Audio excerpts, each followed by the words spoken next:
Another tutorial brought to you by another.net. Hello, I've seen many newcomers to design make a mistake of using bevel or embossing on typography and making them seem too photoshopped so that they appear rather digital and rather tacky. Let me show you a few examples. As you can see, these are kind of horrific and they speak for themselves. They're just very amateur, like. Good example of that as well. And these are very chromy, which is like over the top use of bevel and patterns to achieve that effect. So also not what you want to do.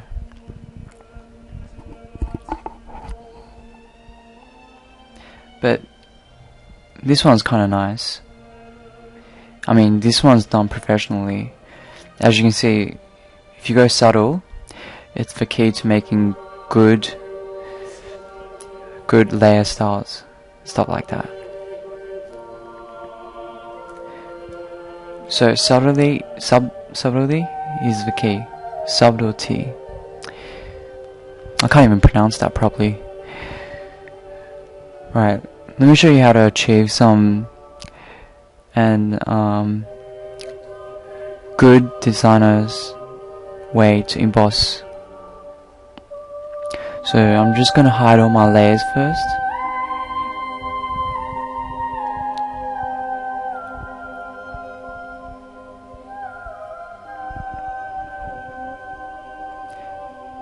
I used the lucid calligraphy.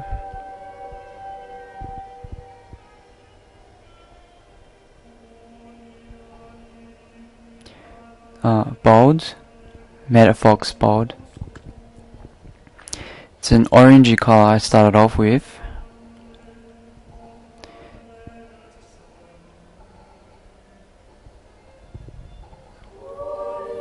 And make sure it's about 72 dpi and however size you want it. It's important to have 72 because if you go higher, you also need to increase the pixel amount in your layer styles. 72 is for web, but if you're printing the document, obviously you have to go for 300 and also increase the layer styles. But for the purpose of this tutorial, we're just going to go 72.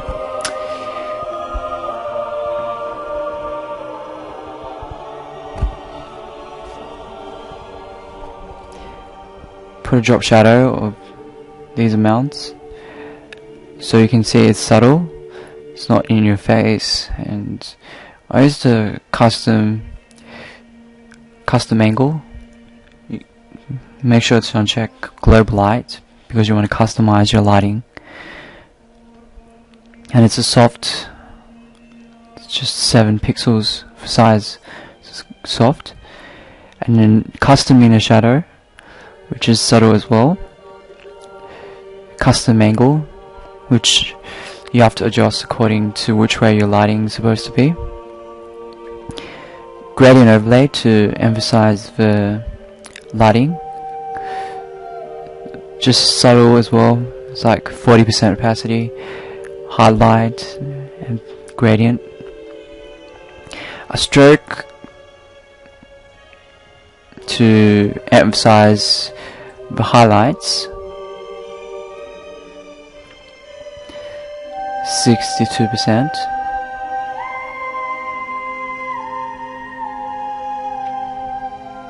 Right, we're just going to duplicate it and put it underneath.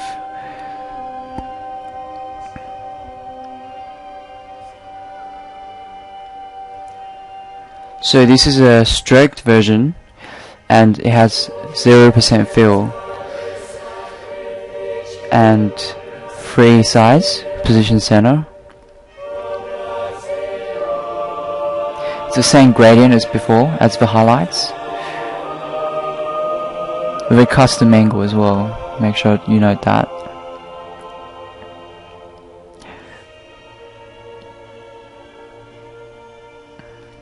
And this layer is just to accentuate the 3D look, to make it look, it has a depth to it. And we put a stroke emboss, high def.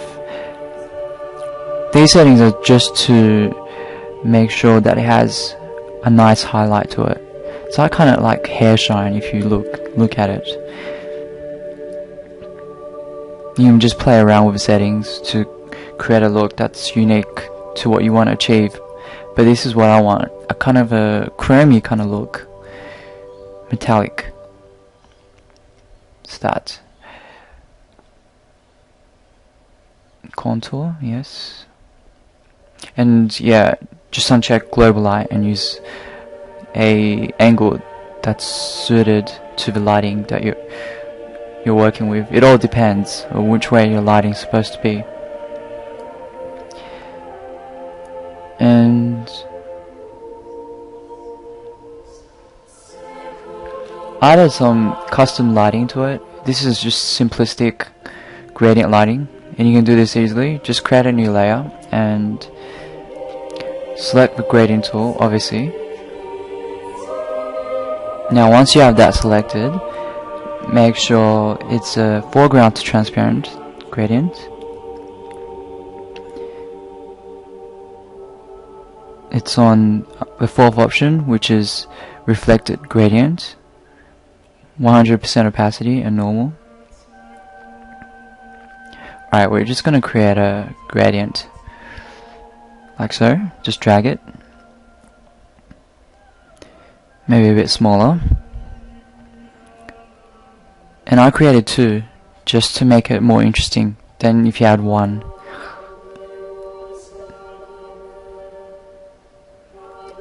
Just put it on top and wait, I'm just showing you.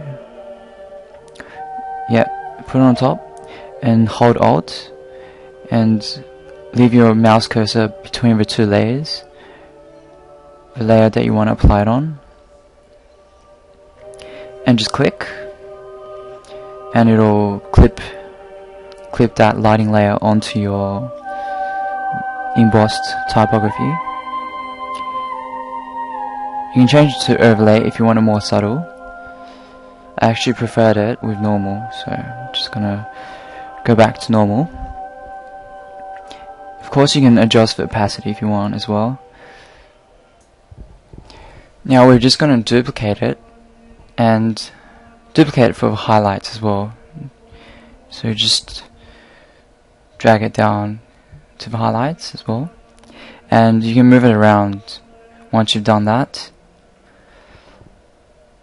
just to change up the lighting a little to give it a bit more variation.